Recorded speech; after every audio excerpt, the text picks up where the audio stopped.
involved in the creative process, all of us. You don't have to be a designer or an artist to be a creative in the creative process. However, in design, the creative process usually has a product. And so the conflict before I came to Chicago, came here, was I'm a process person. And so, in my mind. And when I came to Pratt, I started working with people. And I think the creative process is an interesting process because we're involved in it every day. Now, how does this fit into my life?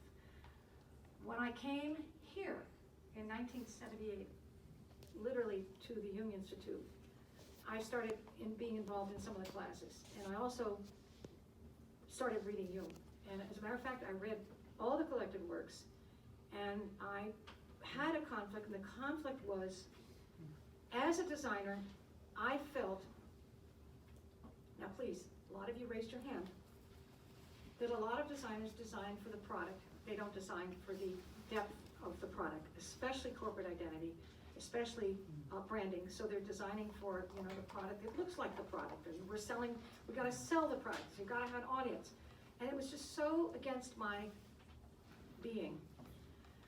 And what happened is, I decided to work this out in my thesis. And so I started exploring archetypal imagery in corporate identity, knowing that when someone was designing a logo, they were not necessarily looking into the deep, deep roots, the archaic roots of a symbol. And it was called a symbol or a mark or a corporate mark. And frankly, I was very frustrated because if you look at what's happened with marketing and what's happened with the visual world, is that a lot of it's still, a lot of designers are not doing the design they used to do. They're doing web design, websites, and design is just a whole different thing. So anyway, what also happened in my involvement here, and I call it a journey, is that I didn't want to just do any thesis. I'm a masochist. So what I did was I literally wrote a tome, T-O-M-E. And it's like this, okay? It's almost 200 pages, and I got involved in the Institute here in such a way that the librarian, who was Doris Albrecht, would give me one or two of the collected works every time I came back, and so until I read all the collected works. And also, I started doing things like, well, reading, ooh, did that just get louder all of a sudden? Is it bad? I had a few mentors that I followed. One was Marion Woodman, and I had read Marion Woodman's book, Addiction to Perfection, and it was really right up my alley because not only the feminine side, but we are addicted to perfection, literally. And she was a Shakespearean and poet, amazing human being who spoke to so many people. So much so that I ended up in Zurich at Kusnacht, where the Jung Institute is, and did a 3-week workshop with 30 therapists with her. Not only that, I was in the process of working out this thesis, and I brought a copy of it to Zurich. I had Marion read it, plus a couple people that were there read it, and my conflict was literally like what to do about this situation in my head. That's the reason I have not dealt with it on speaking for 40 years.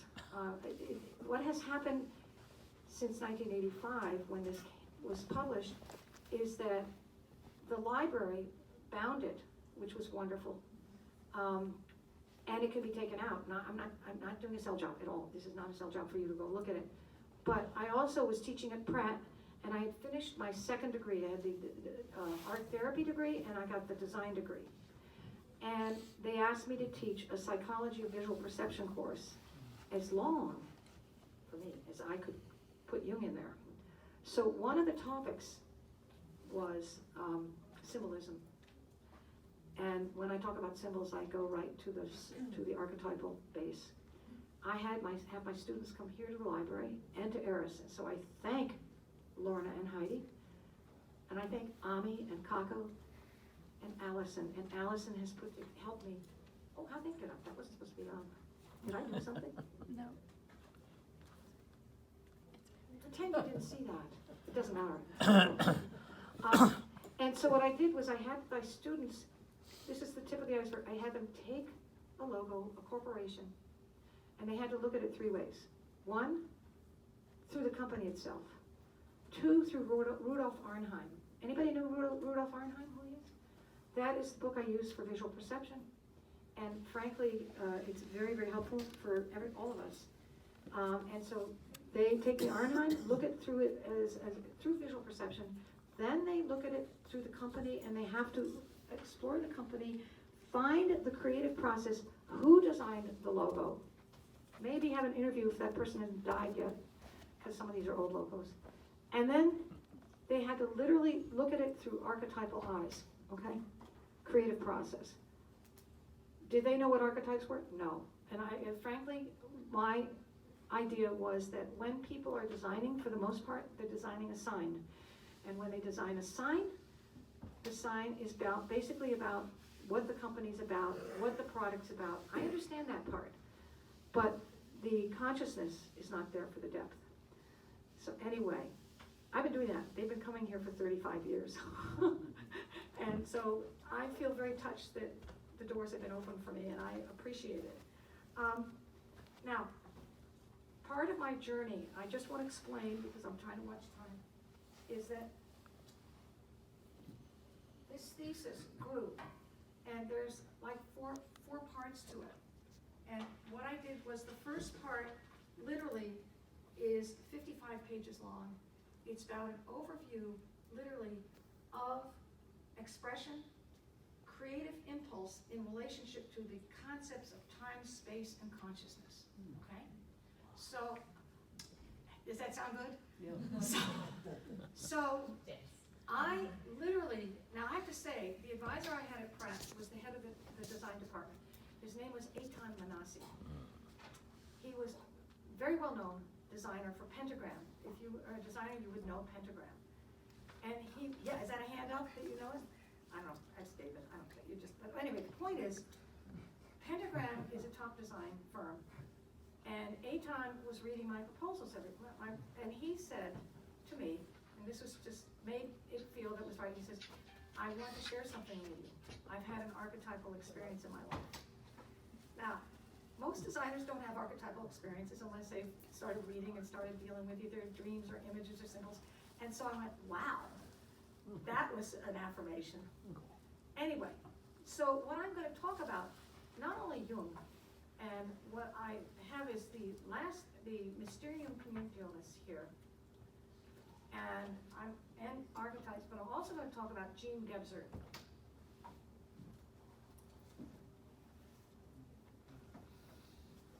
Anybody know Jean Gebser? A couple of you, okay. All right. Part of Jungian thinking is synchronicity. And part of synchronicity is things happen that you don't expect. It's just amazingly awesome. While I was reading the Jung collected works, this book called Jean Gebser, Gebser, The Ever-Present Origin, was sitting in the library, I guess. I guess that's where it was. Maybe it was even this book. Only one copy. Only one translation from German. There was only one English translation of this book in this building. So I picked it up and I went, oh, that looks easy to read. And it's pure type. And I started reading it. So I read that and I read Jung at the same time. And what happened synchronistically is Gebser talks about consciousness and unconsciousness, but he talks about it in a timeless way, back to archaic imagery, to the here and now. What he does, I'm just going to show this to you, is that now there's a Gebser group. The Jungians are involved in Gebser, at least in Monterey, California, which I found out not too long ago. There's a unit out there of people, and he created this incredible graph, okay? And what he did was he took each age and stage in prehistory history, we're talking about archaic history, to here and now, which would have been 40 years ago now, because this was written at that time. And what happened to me is, because for me, an archetype, if you define an archetype for me is timeless, universal, and cross-cultural, okay? And so when you talk about an archetype, you also, for me, talk about it in dimensions. It's not flat, it's three-dimensional. So when I was, and also the other way you talk about archetypes, I'm not gonna draw a picture, is in terms of polarities. So an archetype has the opposites. And with the opposites happening, you have it crossing the continuum from one side of the archetype to the other, to the positive, the negative, the dark, the light, whatever. And you also have in the Mysterium Conjunctionis, which is Collected Works number 14, the tension of the opposites, okay? Now, for me, that is why the archetypal construct becomes very important for us. Whether you're conscious or not, we're involved in it. It's part of our life being, and that's why the logos and the corporate identity, the branding now we call it, is you see it every day, whether you like it or not. But if you know something about symbols and archetypes, you will perceive that each identity has its own character, its own persona, and its own shadow, okay? The thing is, you could talk about any company, you could talk about any organization, including this one. There's a lot of tension of the opposites in this building because there are a lot of individuals and they're like at different organizations on different floors, and there's communication going back and forth. And think about your work and site, think about your family. The archetypal energies are always ever present. What was so fascinating about Gebser in the ever-present origin is in each stage, which he's talking about consciousness, time, and space, is that he's dealing with what it was during each of those times. I mean, it was just amazing for me. It was like, wow, this is my paper. But I added 2 sections to his. I added the impulse to create. The impulse to create, and one more, which I'm blanking on, but it has to do with something he did not deal with in that book. The impulse to create is an interesting phenomenon. Is why was there a mark made on the earth? Why was it a dot? Why was it a line? Why was it vertical? Why was it horizontal? Okay, so because I have to talk quickly and I'm looking at the time, the first symbols, which we may call archetypal, were about what? You could say communication, but they were, the impulse to create had to do with survival, had to do with procreation, and fertility. Okay, so here's what's interesting, which I'm not going to go into, is if you look at every logo that is a geometric form, I mean, we could talk about, I'm not talking about logo types, I'm literally talking about symbol forms. Symbols that become marked, that become the identity, that become the brand, that become your car, that become your bank, you know, that become, you know, whatever you use, you know, shoe-wise, bank-wise, school-wise, whatever, is a sexual fertility symbol. It's all sexual. It's all about sex. Now, I didn't tell my students this when I said, you know, and none of you are going to say that, oh, that's baloney, but it's true. If you look at the origin of the images, the archaic images, what were they trying to do?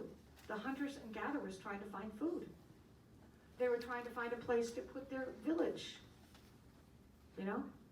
You could go down in every time frame. This is what was so interesting. And also, the whole continuum of consciousness is there. That's one side, is that in the archaic time, there was no consciousness. It was called pre-consciousness, if anything, because there was no language written. There was certainly not a written language, and the oral language was rough too. So the communication came through some of the marks that were on the ground. Okay, you knew where the kill was. You knew where the two bones crossed. Literally, the first bones that crossed were on the ground. The origin of the cross we know today was literally a survival mark. And actually, if you look at maps and marks on maps today, that mark literally is telling you where your town is or where the cross section is. It's intersection. Isn't it interesting? It's an intersection of a vertical and a horizontal. I'll just give you this one quickie because it's 10 of, is that the vertical line that you would see in the ground, okay, let's say you're in Africa somewhere, okay, a vertical line, a horizontal line, then earth. It means horizon. It is flat. The perception of the earth was flat. And when you saw that line, and you saw the horizon, the earth ended. So, straight line. The opposite line that you might see was a vertical. And the vertical literally was heaven. It also was mystery. It was also the numinous. It was also what we see in Jungian psychology, the magic of the unknown, because it was unknown. Earth, heaven went up, the cosmos went up infinitely and down. Okay? So one of the first images that you saw, I can't call it an image, but mark, was a vertical and a horizontal crossing. Now what was that? Not only was an intersection to four directions, but was the intersection of the heaven and the earth. So later, you get into the, beyond that, into, let's say, early Christianity, okay? Christianity. Even before that, the symbol of the cross, literally, a lot of you may go to church. Go to church, what do? They make the sign of the cross, heaven and earth. It's literally from a pre-verbal state, literally from a mark in the ground, literally having to do with survival. Okay? So that part's interesting.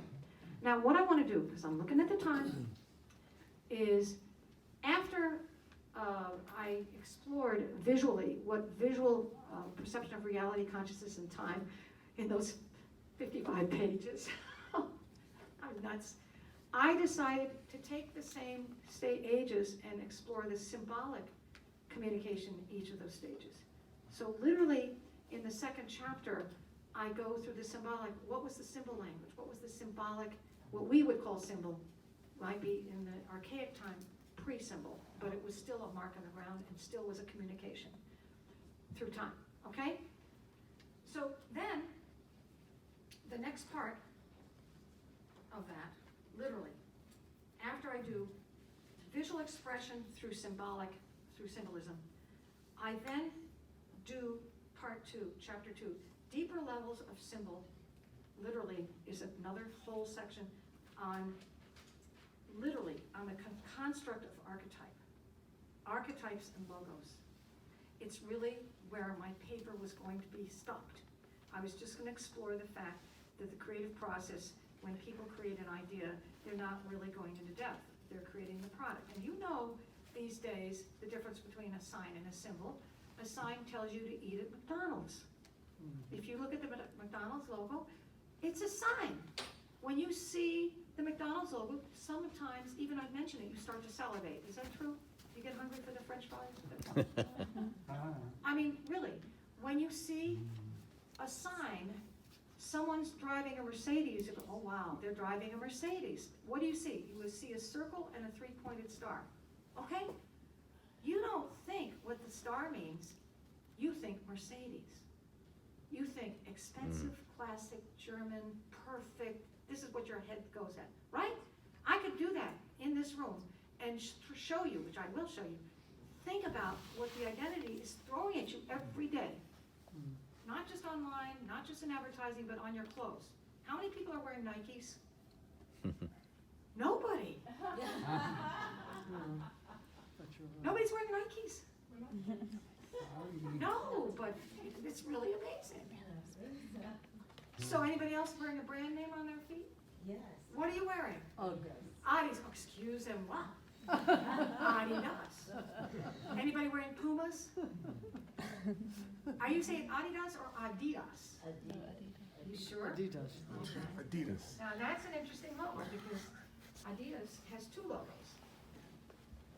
It has the one with the three-pointed leaf and then has the bars across. Okay? So how many of you have a Toyota? I did. You did. I loved it. Okay. All right, anybody have a Subaru? Okay. Whoa, a couple more. All right. How many don't have cars at all? Should have asked that first. However, when you take Uber, what are you riding? How many have you been in a Tesla? You been in a Tesla?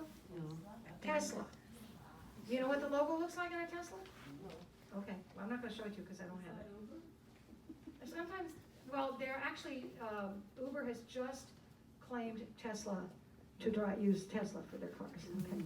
So if you think about that, the symbol, how many people fly airplanes here? Okay, anybody fly Delta? You know what the logo is? Okay, how many have an Apple computer? Okay, you know what the logo is? Okay, think about that. It's got a bite out of it. Adam and Eve, Adam and Eve. Steve Jobs had a lot of trouble. Think about the identity of that company. It is going through identity issues all the time. So what we could talk about identity in this realm as shadow, okay?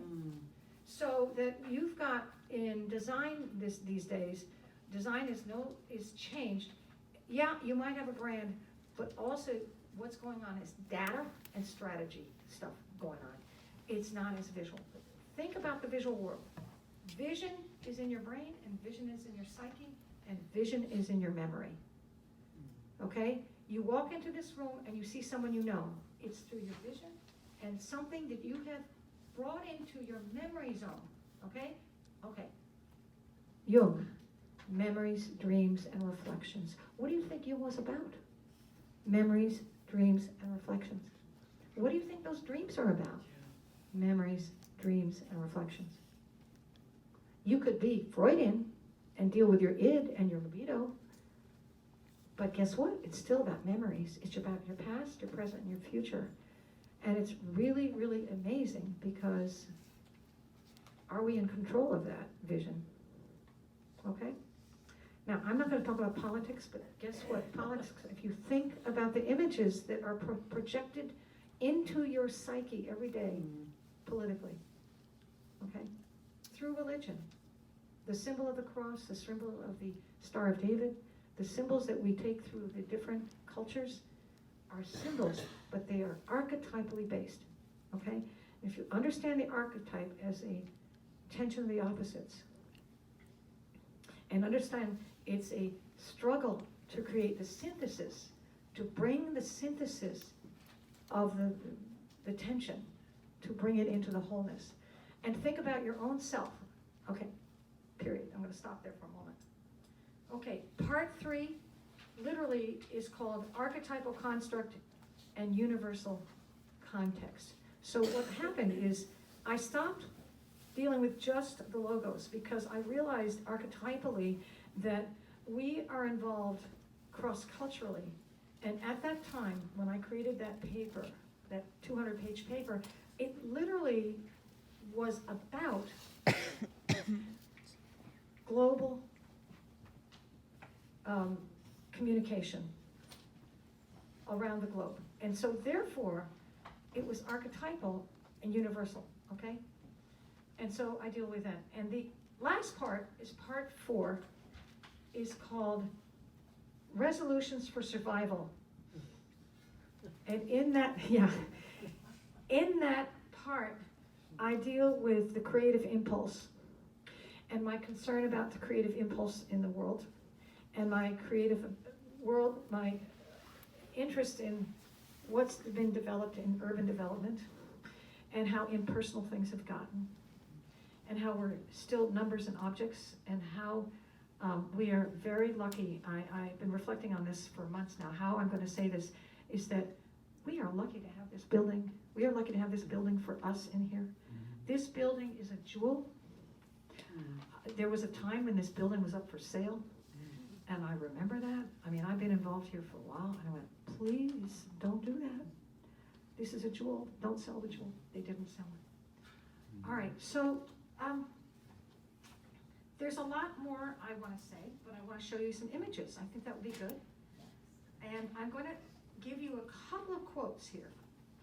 First of all, the quote that's on the handout, and it's Jungian. I'm just going to read it to you. It's Jung, literally. Okay? From Collected Works, number 5. Okay? For the archetypes are the forms or riverbeds along which the current of psychic life has always flowed. That's a very famous quote. I used it in my paper. And what's interesting about that, if any of you are in love with nature or kayaking, or go down rivers or on the water is definitely an archetypal life force for us, if you think about that, is that psychic life has always flowed over the riverbeds, and the riverbeds are actually where the archetypes lie. And what happens with our use and our going along those rivers is that we create the flow. We are influenced by that flow, okay? The other is a Gebser quote. The Ever-Present Origin, page 542. The phenomenon of releasing origin is spiritual, and with each consciousness, it becomes more realizable. Each consciousness, it becomes more realizable. Okay, so that gets us to the Mysterium Conjunctionis. Literally, what are we trying to do is know ourselves.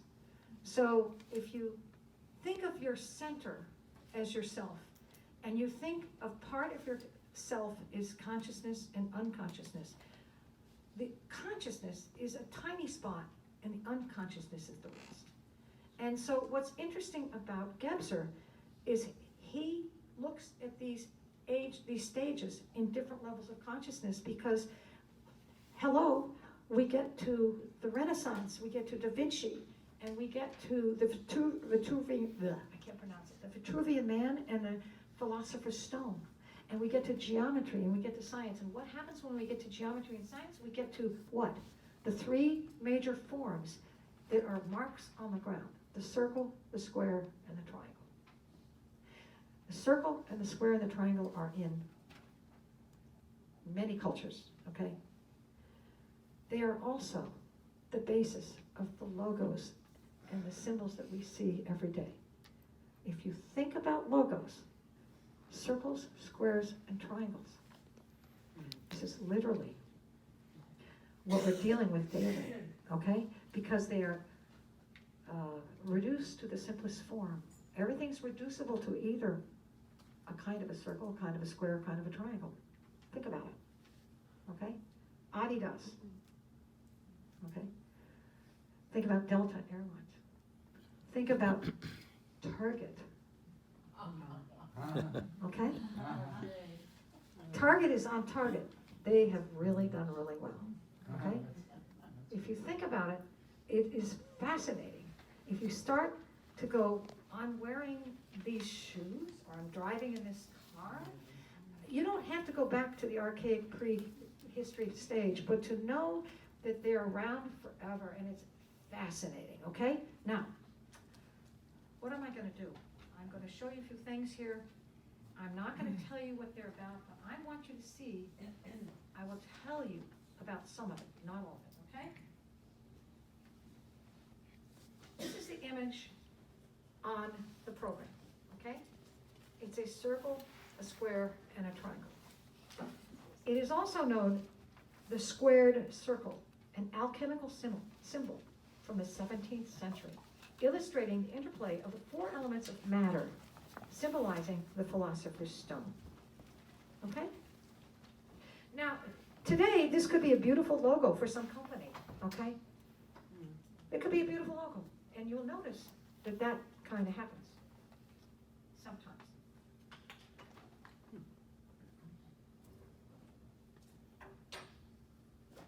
Okay, I'm going to move on. Gusty, can I ask him? I mean, No What do you want to ask? There are two Is it a cir- good you question have or a two- bad question, You have Steve? you have two circles there.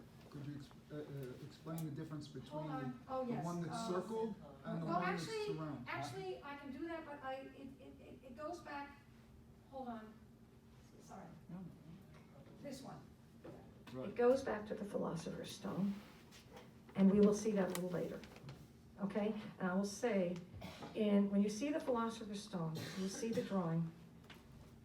The person who's drawing the imagery of the circle, the square, and the triangle, draws the outer circle first. The outer circle is the container, and then what happens is the triangle, the other forms start to contain the others, okay? So it becomes it's called the universal symbol, a symbol of the universe. It's actually what it's called as well. So it contains all those forms. Thank you. All right? That was a good question, that worked. Okay. All right, so I've got a couple versions of the circle, square, and triangle that we're seeing. Does anybody know this person, John Hipsley? Anybody know him? Okay, so I thought he was an artist. Turns out he's part of an organization called the Sophia Society, and they are out west in California, San Jose. And it's interesting because he's dealing with archetypal imagery, and he's talking about it in terms of more like symbolism through alchemy and that type of thing, not because of the drawing, although I really liked it because it was just brief, okay? Okay, this is Japanese, okay? And again, very old. You see these and look very contemporary, right? Wouldn't you say that? The last one was 2018, that was contemporary. This is old. And I don't know what the mark means. I don't know if any know, but the mark is obviously representative of the artist, okay? All right, yes? How about the arrangement of the shapes? The regimen of the shapes? Arrangement of the shapes. Arrangement, okay.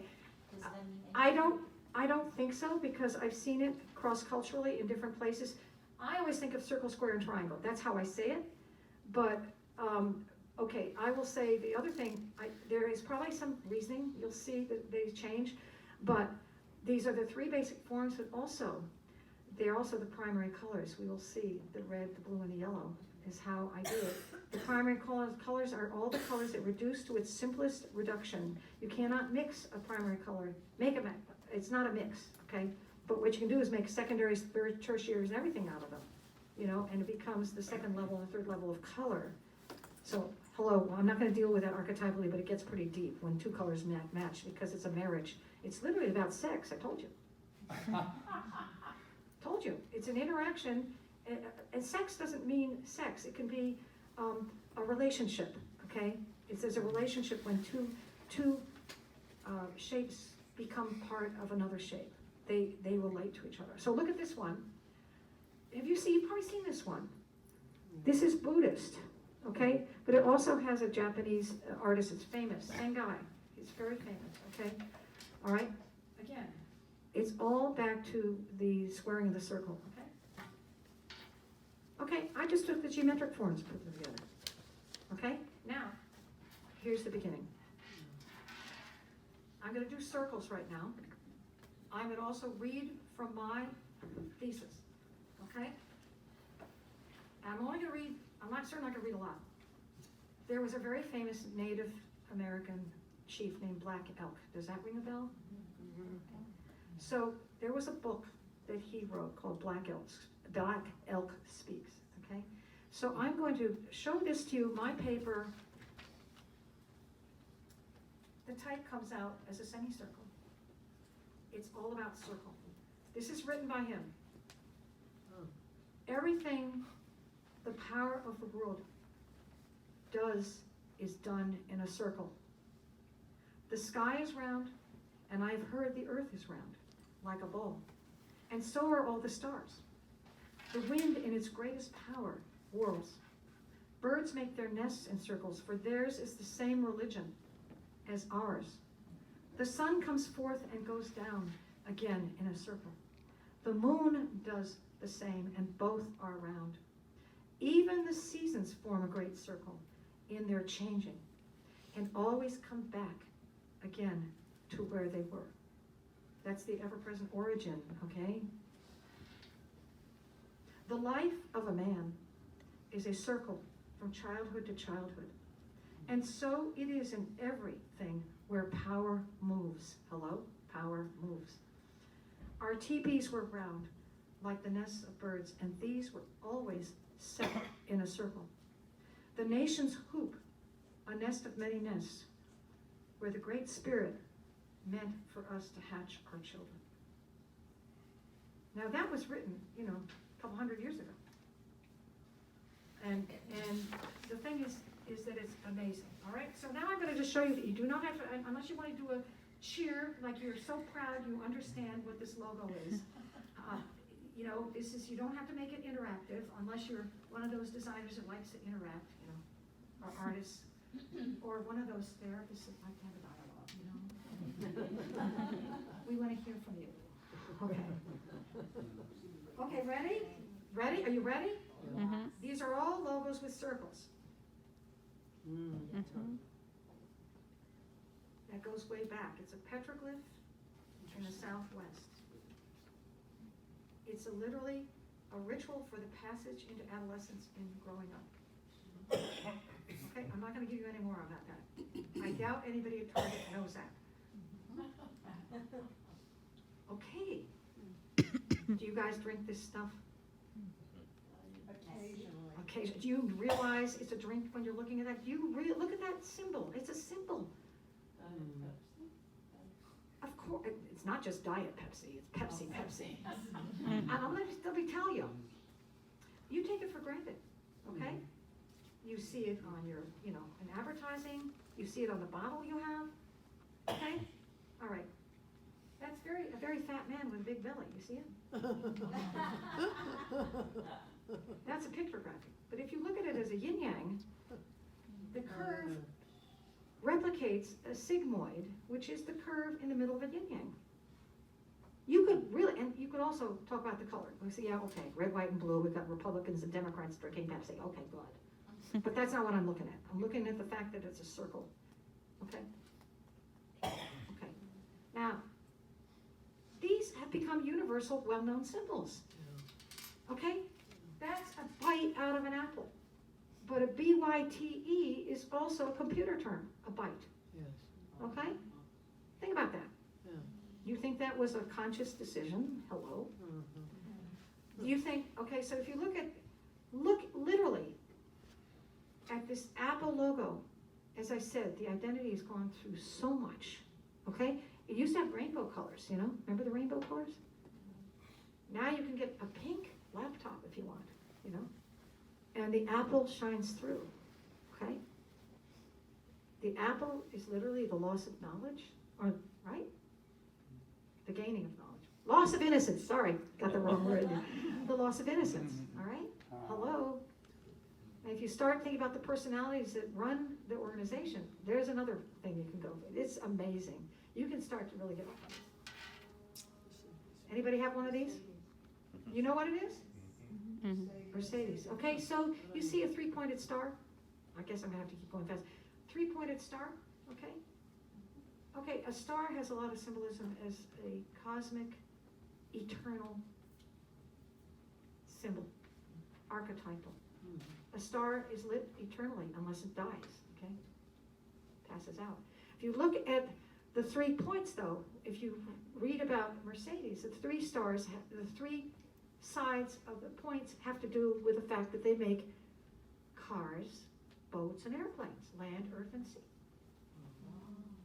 See, that's their sign. What's that? Huh? Wrong. Chrome. Chrome Google. Right, You use that? yes, Mm-hmm. Circles. Look at the colors, yeah. okay? All right. Can you just do that one? You want that one again? Just go to your computer. It's not that big. Green is a secondary. That's right. So Very good. say more about Green is say more about it? The fact that it's the secondary? colors, the colors. Okay, so you've got your primary red, you've got your primary blue, you've got your primary yellow, and the green is very often thought as a fourth primary. In some cultures it is, in Africa. Mm. It is about nature, you know, green. Green has become a very popular color. But notice it's a circle within a circle and it rotates, okay? Mm. So there's a moving, we won't get more into that, but it's pretty interesting. All right, so this next one is the triangle, okay? I'm not gonna, as I said, do big definitions of it, but it's really interesting. I haven't really done it. Okay. Okay, triangles have three sides, right? Okay, if you look at the symbol of what threeness means, there's so much going on in beginning, middle, end, the Trinity, Father, Mother, Child, all these things that we just, you know, think about. And also, you look at the triangle as a pyramid, it's a power symbol. It's got hierarchy to it, okay? The vertical triangle is a Atomic. masculine. Masculine, yeah, is that a question? No, I'm just adding atomic structure. Absolutely. Atomic structure, it also is a symbol of change. It also is the earth, the symbol of fire. All these symbols, the circle, the square, and triangle, have to do with the elements too, okay? In India, in Native American culture, you know, they're there. Okay, so the triangle, I'm just gonna read this, look at time. Perhaps the most dynamic of basic geometric graphic symbols is the triangle. Graphically, its stability established by its ground line, okay, is offset by the dynamic tension visually created by its equilateral and equal angular diagonals, okay? So it needs all three to be whole, but it's the most dynamic and contains tension, okay? The unit which is created extremely stable because each point is dependent on the others to keep the whole together. How does that sound in life, huh? The transcendent function, you've got duality, and then you've got the transcendent function which brings the dual together, unifies the union of the opposites, brings them together, and keeps it whole. We need tension to live. I won't go more on it. There is a latent strength on all sides, okay? I will read one more sentence. The triangle is the archaic symbol of fire, indicating spiritual energy. Flames in the essence rise and transcend. Thus, the symbol represents the abstract thought of aspiration, manifested in upward movement toward a higher unity. Also, the symbol of wisdom. The triangle represents ascending forces of a rise to internal or cerebral realms. Graphically, these concepts are illustrated with the apex of the triangle at the top, leaning and thrusting upwardly. So guess what? The triangle as an active symbol is also the symbol of the masculine. That triangle. If it's upside down, it's the feminine. It's a container. Okay? It's a feminine container that's holding its own. Holding Pretty what? profound. Holding its own. It holds its own in its form. And anyway, do you understand what I'm saying? He's looking question. Okay. That was a yes, that was a thumbs up, okay. There's delta. Now what's, yes, you have a question? Yeah. ma'am? Does the archetype only apply to the equilateral triangle? Oh, no. No. I'm giving you the basic forms. Any form that goes toward it, like, for example, believe me, want another lecture? The oval goes towards circular, right? What's the oval mean? Anybody know? Egg. It is. Fertility, you can say fertility anytime. Egg. Ami knows. The oval is the cosmic egg. You got it. It is the cosmic egg. Look at an egg form. Fertility. Potential. It's literally about the potential of birth, that egg, okay? The triangle, good question, okay? We also, if you look at the delta, I'm just gonna say, look at their advertising sometime. They love that triangle. And they put it as it's coming into the frame like it's gonna be an airplane crash, I swear. Just look at the advertising. I will not show it to you, but, you know, I bring it out to my students. I say, check this out. they have put this red triangle in a black and white photograph diving into the seat of the passenger as it's gonna go through the window. I don't fly there anymore. Okay, next one. Oh, it's not moving. It stopped. Uh-oh. Did it freeze? Did I push something?